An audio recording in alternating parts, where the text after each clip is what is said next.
two things that I want to address in utilizing my experience, because I specialize in counterterrorism, counterintelligence, and anti-terrorism, both assessing the vulnerabilities at each and every Air Force base that I was assigned at, both here in the U.S. and overseas. Specifically, the one thing that I want to do, at least within my district, is conduct a vulnerability study. I have a parent, several parents actually, that reached out to me. Grand Oak, there is some vulnerabilities that they've brought to the administration's attention, but unfortunately are getting pushback because of either money, which they're willing to fund, or just the typical bureaucracy that goes through CMS or any government agency. But not just Grand Oak, but every single school in my district of District 1, I want to conduct a vulnerability study. In addition to the body scanners, I want to couple that and look at, it's a costly endeavor, but also thermal video that's going to detect any type of weapon on any student coming to the campus before they even get there, whether they're coming out of a car or a bus. If there is a weapon, there's technology out there in thermal video that's going to detect it. And I want to explore both the resources that we have at the respective school and partnering with the command center, the CMS command center, and seeing how can we improve security. And those two measures alone, I think, will improve security and safety tremendously. Am I thankful for the body scanners? Yes. But I think more can be done, because in light of what happened last year with Uvalde, and there was an open door, we can't have those types of security leaks and loophole or holes in any of our security plans. So those two things, both the vulnerability study from every elementary, middle, and high school in my district, and then hopefully have that conducted in the entire county, and then the introduction of thermal video. Those two things I want to try and propose to try and really bolster our security measures at each and every CMS school. That's why I think my experience being a federal agent for the Air Force Office of Special Investigations, I can partner with our law enforcement agencies, both locally with the Charlotte-Mecklenburg Police Department, as well as the FBI, the ATF, the Alcohol, Tobacco, and Firearms Agency, as well as the DEA. Because all three could be a major component, and if we can partner and make sure that we're doing everything we can, utilizing all the resources that are available to us, both on a local, state, and a federal level, I really think we can try and reduce those number of firearms discharges, if not violent events that are happening at our schools. The numbers that you just cited, which we're only about 2.5, 3 months into the school year, are way too many nationally. Let's hope it stays the same as far as here within CMS, as far as no guns. Again, we're moving in the right direction. More needs to be done. But I want to go ahead and capitalize on my experience, having worked with every federal agency as a federal agent with the Air Force, to go ahead and partner with them, build those relationships, so that when I go ahead and have these town hall meetings with my community and talk about safety, because if you go to my website, that is my #1 issue. That's all I've been running on. #1 is safety with me. And because if parents don't have the confidence that they're sending their child to a safe school, not to mention getting a good education, then there's much concern there. And in light of what happened last year, that's why many parents decided to go in homeschool. But as far as utilizing all the resources, to include the federal agencies, I want to tap into my experience and leverage that and try and utilize all the resources that would benefit us. Talk about violence, there is the national gang register that training is available to schools in and around the country, especially at the local level, that we can possibly utilize to try and help educate, whether teachers, administrators, and identify potential landmines with regards to gang violence, which we can try and pretend that the gang violence isn't here, but there is, and it could be on a low level. Let's stop it at its roots before it gets any worse, because Charlotte's a growing city just like any, and much faster than many cities across the country. So I want to partner with those agencies, the FBI, the ATF, and even the DEA, along with our local law enforcement agencies, and try and make sure that we've got a comprehensive plan to squash out any type of gun violence with regards to the bomb threats, utilizing technology to immediately identify who the student is or whoever it is might be, because we had several bomb threats that happened this year.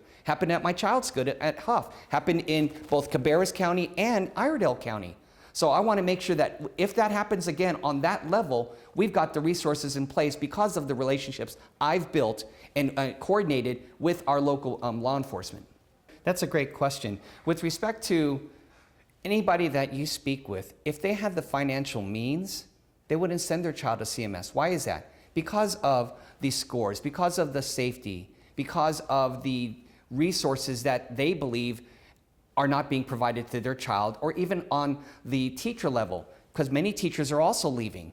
We lost 1,000 teachers during COVID. We started this year with 400 short. And so when parents are looking at schools that, okay, I've had both my daughter and several of her classmates start a class with a substitute teacher. So that is seriously part of the problem, that while on a general level, the scores are better, if not the same as charter schools, with regards to Black and Hispanic students, which, by the way, parents know this, and it's public information, 81% of Black and Hispanic students are not reading at a proficient level in the 3rd grade.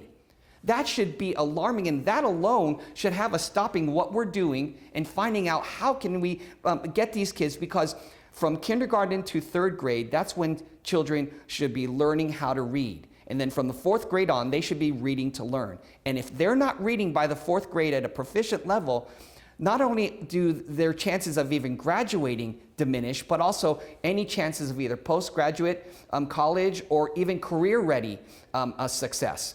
So with regards to what I'm trying to convince parents to keep it, because I did the same, we have to partner with our community and find out what is it that they're most concerned with.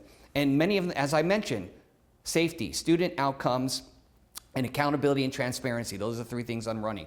And find out how can we solve this, because it's not just going to be the Roe Lawsin show. We are going to find out and come together once we identify these solutions and partner with the community, set up these task forces just within my district. And I'm going to bring that to my board and share that with them. And if it's something that at least my constituents can solve the problems that they're facing at that moment, great. But I hope that it can also carry over to other the districts, from districts 2 through 6. And doing that then shows that, okay, this board is really working together, not just separately because of a respective board member being responsible for his or her district.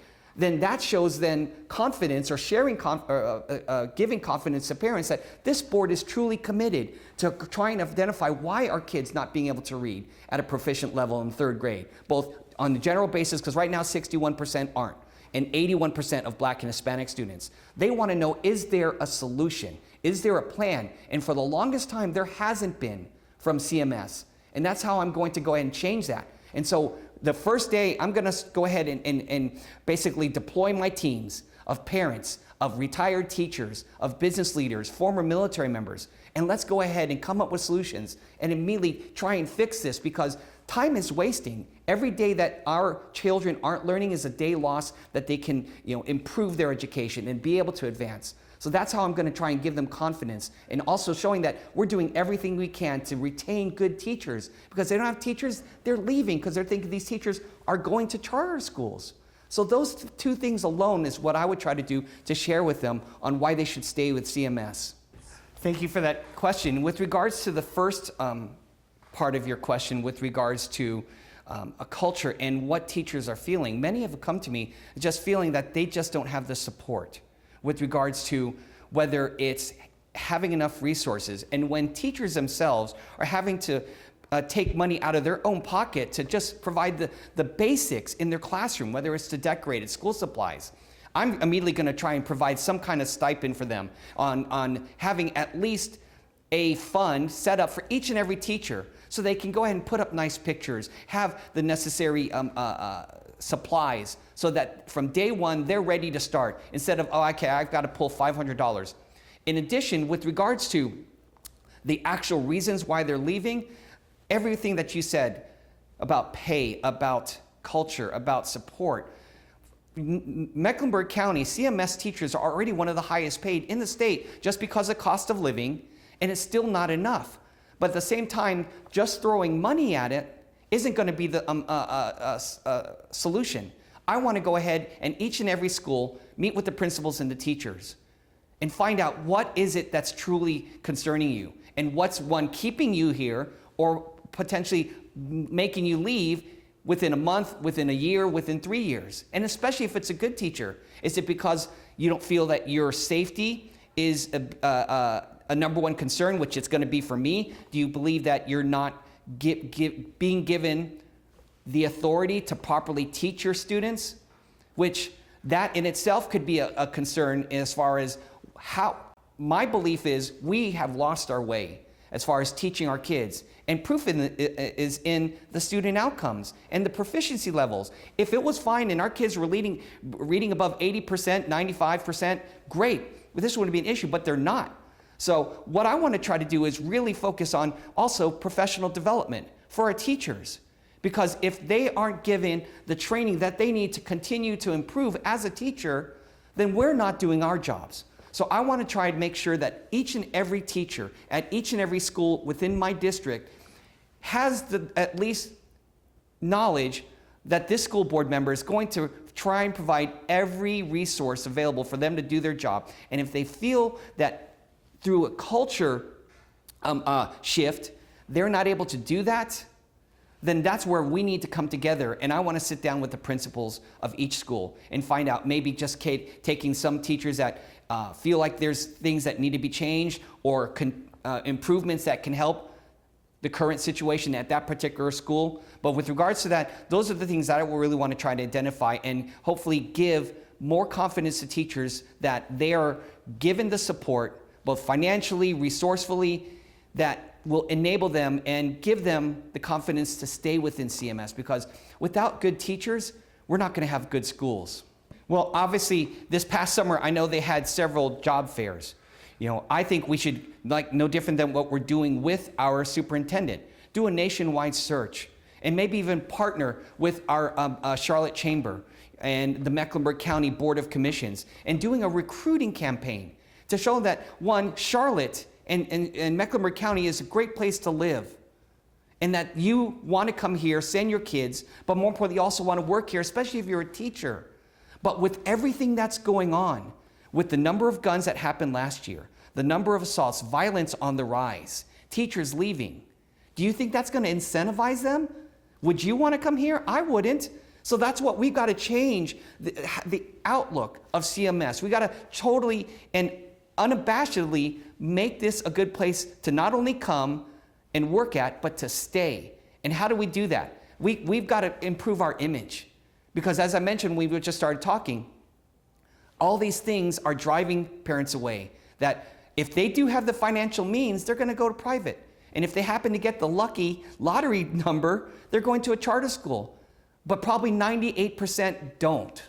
And so, in addition to the fact that we don't have school choice, and the school that you're in is the school you're going to go to, which I'm a big supporter of school choice, then that even compounds the problem, just because of where you live and due to economic circumstances.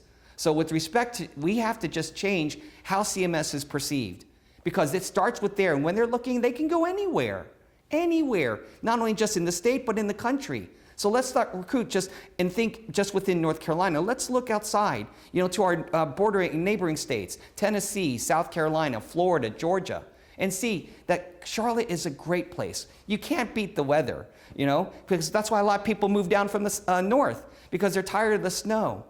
But we got to be able to back that up. And as a board member, I keep talking about resources. That's one thing I pride myself on, is being a resourceful guy. But taking everything that we have and partnering with the county commission, and then doing a nationwide search.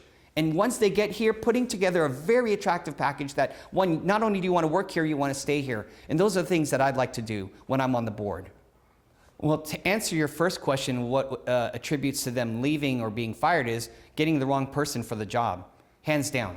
Because I think Superintendent Winston was a very nice man, and he had all the sincere intentions of trying to fix CMS and all the problems. He was in office or in that position during COVID, which nobody predicted. And so part of that might have impacted his ability to do his job. But most importantly, he was inexperienced, and he was the wrong person for the job. And I think if you talk to people and they're honestly going to tell you, he was the wrong person for the job. So now we have an opportunity here that in less than 30 days, a new board is going to be comprised. And if I'm on that board, I want to do an exhaustive nationwide search in finding that next superintendent that not only has the experience, but has a proven track record of taking schools in tough districts. The tougher, the better, because there's no tougher school district than CMS. We're the 17th largest. Depending on who you ask, we could be the largest or the second largest behind Wake with a $2.2 billion budget. That is a tremendous job that not just one person in a nine-person board, along with the 7 learning community specialists and the team of administrators, that is just a lot to do and to put onto one person. I want to try and do, and they're suggesting getting the community involved. And if it's going to happen on a district-wide basis, great. And then take all that collective data, maybe have some town halls and just get people's, whether they're emailing in or they're able to speak, because just first and foremost, let's not deny CMS, as big as it is, with 142,000 students, which some argue could easily be split up into, at a minimum, 4 school districts, if not 6. This superintendent, knowing the history of superintendents, should want to be here. That's first and foremost. But 2, is ready to roll up his or her sleeves to fight, to get us out of where we are right now. And not only fight, but show this is what I've done.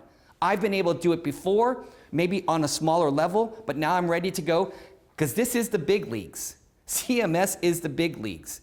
And I'm not going to try and pretend how daunting of a job this is. And so for our next superintendent, that's what I'm going to be looking at, as far as qualifications, as far as are their interests sincere? Is it just something that they're wanting to add to their resume? Or are they really going to want to be here and be here for the next 8 to 10 years instead on the average 3? Because who's hurting the most? Our students. That's who's hurting the most. And so those are the things that I'm going to apply in the search for a new superintendent and really get involved and partner with our community in finding that person. First question is, what are your vision? What is your vision for our schools? Knowing the numbers and having had that all presented to you and having had a chance to evaluate and knowing based on your past experience and success, what is your vision? And then how are you going to implement that vision and work with your board and work with your schools and your principals and your teachers? What is your vision? And then how are you going to utilize your board? Because we are, again, just one of 9, but together we can be so strong. The Golden State Warriors have their motto, strength in numbers. That is definitely applicable here. But the first and really the most important question is, what is your vision?